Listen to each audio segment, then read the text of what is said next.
मान्याः सचिवमहोदयाः, स्वादरणीयाः प्रधानाचार्यमहोदयाः, भारतीयश्चूडिमळवाडी संस्कृतमहाविद्यालयस्य अद्य अहं गृहात् कक्षासञ्चालनक्रमे शास्त्री तृतीयवर्षीय छात्रेभ्यः विश्वविद्यालयात् निर्धारित पाठ्यक्रमानुसारेण 8 प्रश्नपत्रे निर्धारितम् उत्तरमेघस्य कतिपयान् श्लोकान् व्याख्याभागं करोमि। व्याख्यायामि। उत्तरमेघः महाकवि कालिदासस्य विप्रलम्बशृङ्गारस्य महत्तरम् उदाहरणं वर्तते। अलकानगर्याः वर्णनप्रसङ्गे कवि कालिदासः यक्षस्य भार्यायाः भवनस्य वर्णनं, तत्तत्यानाम् उपकरणानां, वावि रूपचलागानां, हर्म्याणाम्, नृत्यप्रसादानां वर्णनं करोति। तत्र रामगिर्याश्रमे स्थितः यक्षः मेघं स्वभार्यायाः समीपं प्रेषयति। पूर्वमेघे यत्र भौगोलिकचित्रानुसारेण तत्कालीन भारतवर्षस्य भौगोलिकचित्रणम् अङ्कयति, तदेव उत्तरमेघे यक्षस्य कुबेरस्य प्रसादस्य वर्णनं वर्तते। अलकायाः उत्सङ्गेव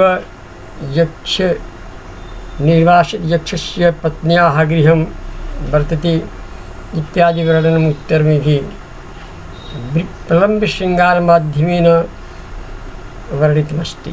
तत्र केचन श्लोकाः मया व्याख्यायाः, यथा भवन्तः शृण्वन्तु। भवन्तः अत्र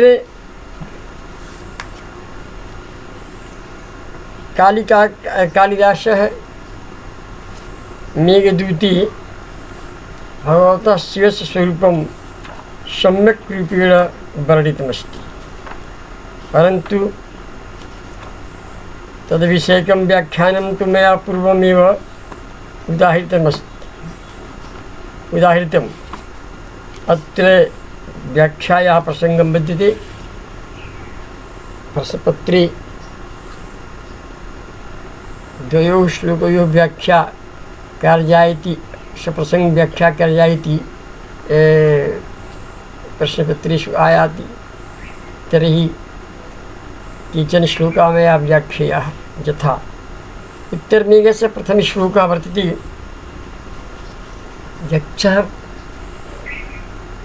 मेघं वदति, हे मेघ, विद्युत्वन्तं ललितवनिताश्चेन्द्रचापं सचित्राः, सङ्गीताय प्रहतमुरजा स्निग्धगम्भीरघोषम्, अन्तस्तोयं मलिमयभुवस्तुङ्गमभ्रंलिहाग्राः, प्रासादास्त्वं तुलयितुमलं यत्र तैस्तरिविशेषैः। हे मेघ, यत्र अलकायां, प्रथम तो अन्वयः द्रष्टव्यमस्ति। हे मेघ, त्वयि विद्युत्वन्तं त्वं, तत्र ललितवनिताः, विद्युत्वन्तं ललितवनिताः, इंद्रचापं चन्द्रचापं सचित्राः भवनाः, संगीत है स्निग्ध गंभीर घोषम संगीताय प्रहृत मृजा अंतस्तोयम मणिमय भुवः तुंगम अभ्रंगलिहाग्राः प्रसादाः। अतः यत्र तैः विशेषैः त्वां तुलयितुम् अलम्। तैः विशेषैः त्वां तुलयितुम् अलम्। यक्षः वदति हे मेघ विद्युत्वन्तं तडित्वन्तं तत्र ललितवनिताः विद्युत् सदृश्यनयन संचालने निपुणाः वनिताः नायिकाः तत्रत्याः सन्ति। अलिकायां सेन्द्रचापं त्वयि इन्द्रचापं इंद्रधनुष युक्तं त्वं बहुरंगिभिः इंद्रधनुषेन युक्तः त्वं तत्र प्रासादाः सचित्राः अनेक रंगैः चित्रिताः भवनाः विद्यन्ते। तत्र बहुरंगैः चित्रिताः भवनाः विद्यन्ते, प्रासादाः विद्यन्ते। स्निग्धगम्भीरघोषं त्वयि, यदि त्वयि मेघे स्निग्धगम्भीरघोषं गंभीरगर्जनं वर्धते तो तत्र अलकायां संगीताय प्रहृत मृजा। त्वयि गंभीरघोषवत् संगीताय मृजाः मृदंगादिवाद्ययन्त्राः वाद्यन्ते ताड्यन्ते इत्यर्थः। अन्तस्तोयं, यदि त्वम् अन्तः तोयं जलयुक्तः असि तर्हि तत्र अलकायामपि मणिमय भुवः नीलमणिमयैः रचिताः चित्रिताः भुवः भूमयः भूमिभागाः। यदि तुम उच्चैः, यदि तुम तुंगः उन्नतः आकाशमार्गे रमणशीलः तत्र अलकायाम् अभ्रंलिहाग्राः प्रसादाः गगनचुम्बिनः भवनाः अट्टालिकाः सन्ति। अतः हे मेघ तैः ललितवनिताभिः सचित्रभवनैः संगीताय प्रतिमूर्जादिभिः मणिमय भुवैः अभ्रंलिहाग्राः प्रसादैः इत्यादि विशेषैः तत्र अलकायाः तैः विशेषैः उपयुक्त विशेषैः त्वां तुलयितुम् अलम्। त्वां मेघं तुलयितुम् अलम् पर्याप्तमिति। हिंदी भाषायां हे मेघ विद्युत्वन्तं, यदि तुम्हारे अंदर बिजली है, बिजली जो कौंती है, चमकती है, तो वहाँ तत्र ललित वनिता, वहाँ जो वनिताएँ हैं, ललित वनिताएँ हैं, यानी जो वहाँ की सुंदरियाँ हैं, उनके कटाक्ष जो है तुम्हारी विद्युत से कम नहीं चौंकती, तुम्हारी विद्युत के समान उनके कटाक्ष चौंधा करते हैं। यदि तुम्हारे अंदर इंद्रधनुष है, बहुरंगी इंद्रधनुष तुम धारण करते हो, तो वहाँ अलकापुरी में इंद्रधनुष के समान चित्रित बहुत से ऊंचे ऊंचे भवन भी हैं। तुम्हारे अंदर स्निग्ध गंभीर घोष है, ये तुम गंभीर गर्जना करते हो, या मानो कि तुम्हारे अंदर कभी बड़ी गर्जना तुम करते हो, गर्जना युक्त हो, तो तत्र संगीताय प्रतिमूर्जा, वहाँ संगीत के लिए मृदंग जो है तुम्हारी गर्जना के से भी अच्छे वाद्य वाले मृदंग बजाए जाते हैं। मृदंग की ध्वनि होती है जो में गर्जना के तुल्य ही होती है।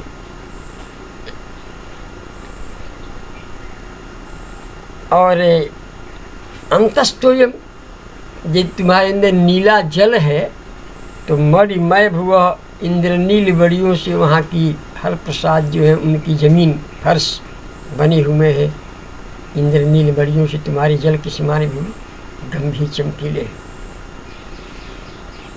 यदि तुम तुंगम बहुत ऊंचे आकाश में उड़ते हो तो वहाँ अभ्रम लिहाग्रह प्रसादा व गगनचुंबी अट्टारिकाएँ हैं जो आकाश को छू लेती है। इसलिए हे मेघ, तुम यह घमंड मत करना कि तुम्हारी नीचे तुम्हारी प्रत्येक वस्तुओं की तुलना वहाँ की तत्जय निवासी लोगों के यहाँ जो वस्तुएं हैं वे तुम्हारी तुलना करने के लिए सक्षम है। तुम्हारी जो है प्रत्येक चीज़ों की तुलना तुमसे कर लेती हैं, इसलिए अपने को तुम अलकापुरी से श्रेष्ठ मत समझना। अन्यच्च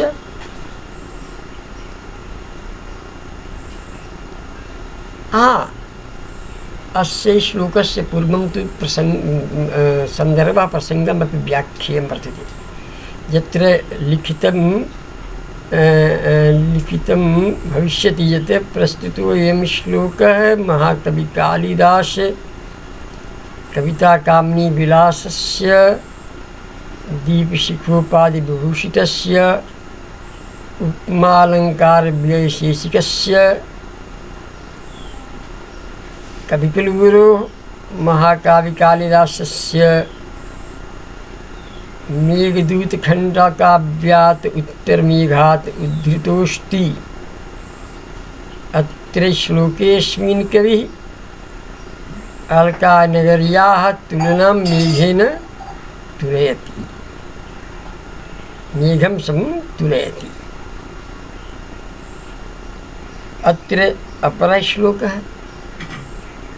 यत्र हस्ते लीला कमलमलके बालकुन्दानुविद्धं नीतालुद्र प्रसवरजसा पाण्डुतामानने श्रीः चूडापाशे नवकुरबकं चारुकर्णे शिरीशं सीमन्ते च तदुपगमजं यत्र नीपं वधूनां। यत्र वधूनां यत्र अलकायां वधूनां रमणीनां अत्रापि तत्रैव प्रसङ्गः भविता सन्दर्भः भविता प्रसङ्गं तु अत्र भवितुं यत्र अलकानगर्याः ये वनिताः नार्यः ते पुष्पैः क्रीडन्ति इत्यर्थः। और षडृतु सम्पन्नाः पुष्पा सहैव तत्र विक्षन्ति। षड् ऋतुषु ये पुष्पा भिन्न भिन्न ऋतुषु अन्यत् स्थानेषु प्रकाशन्ते।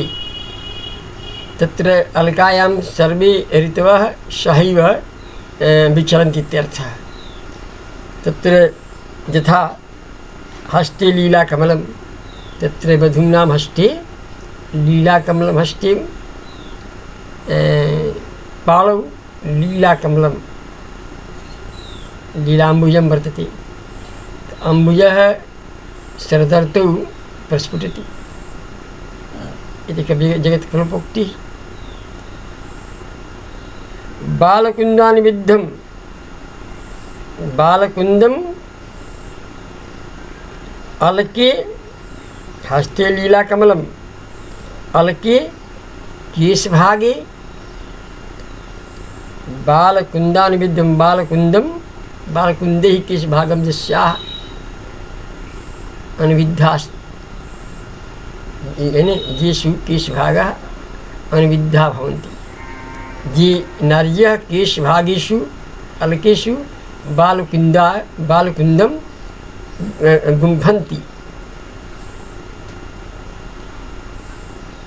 लुद्र प्रसवरजसा आनने श्रीः पाण्डुता नीताः ते तत्रत्या नार्यः लुद्र प्रसवरजसा परागैः आनने मुखे पाण्डुतां श्रीः नीता मुखे पाण्डुता श्रीः सौन्दर्यं प्रापिताः। अपि च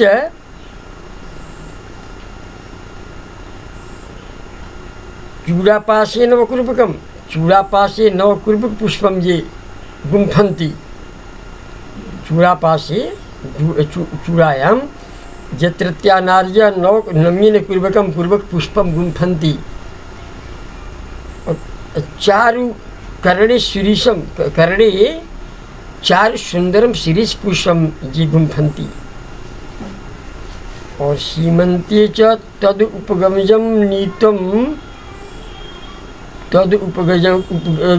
नीतं नीपं स्वीकुर्वन्ति। नीप पुष्पं वर्षर्तौ जायते।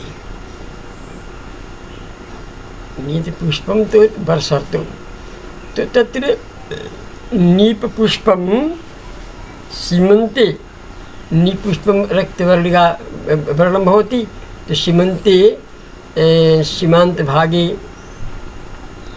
तत्र नीपुष्पं धारणं कुर्वन्ति। तत् नीपुष्पं तु रक्तवर्णं भवति यथा सिन्दूरस्य स्थानं गृह्णाति। येन प्रकारेण अत्रत्याः नार्यः द्वादशमासेषु जायमान पुष्पाणि शृङ्गारार्थं धारणं कुर्वन्ति। अर्थात् षड् ऋतूनां जायमान पुष्पाणि सहैव तत्र विकसन्ति इत्यर्थः।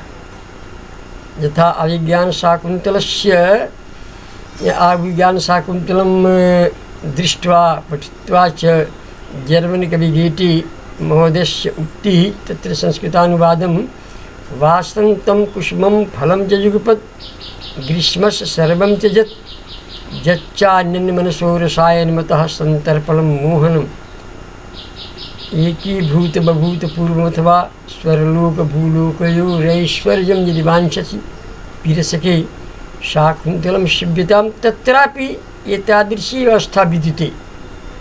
अभिज्ञानशाकुन्तलेपि एतादृशी अवस्था एव विद्यते यत्र फलानन्तरं पुष्पानन्तरं फलम् आयाति। तत्र तो जुगपत् जुगपत् पुष्पं फलं जुगपदेव प्राप्यते शाकुन्तले। तदैव तदनुसारेण अत्रापि षडृतु संभाविताः पुष्पाः जायमानपुष्पाणि षडृतुषु जायमाने पुष्पाणि तत्रत्याः नार्यः सहैव श्रृंगारं पुष्पैः श्रृंगारं कुर्वन्ति इत्यर्थः। हिंदी भाषा में था अनुक्तम। जहाँ की नारियाँ ऐ मेघ, जहाँ अलकापुरी की नारियाँ लीला कमल को हाथों में लेकर के लिए रहती हैं। हंसते लीला कमलम, जिनके हाथों में लीला कमल हुआ करता है। अलके बने केशों में, बालों में बाल कुंदान विद्यम बाल पुष्प को जो अपने केशों में पिरोती हैं, सजाती हैं। और लोद्र प्रसव ऐसा आननी पंडिता स्त्री नीता। लोद्र प्रसव जो होता है, लोद्र पुष्प का जो स्वच्छ खिलता है, उसका जो प्रसव में पराग होता है, उस पराग से अपने मुख में पोत करके अपने मुख के सौंदर्य को स्वच्छ पांडु बनाती हैं, सुंदर बनाती हैं। लोद्र पुष्प का पराग सुंदर होता है, स्वच्छ होता है। और चूड़ा पाशे नवपूर्वकम, चूड़ा में अपने नए नए पूर्वक पुष्प को गूंथती हैं। और जो शिरीष का पुष्प होता है, चारों में सुंदर जो शिरीष पुष्प होता है, उसको अपने कानों में लगाती हैं करड़े।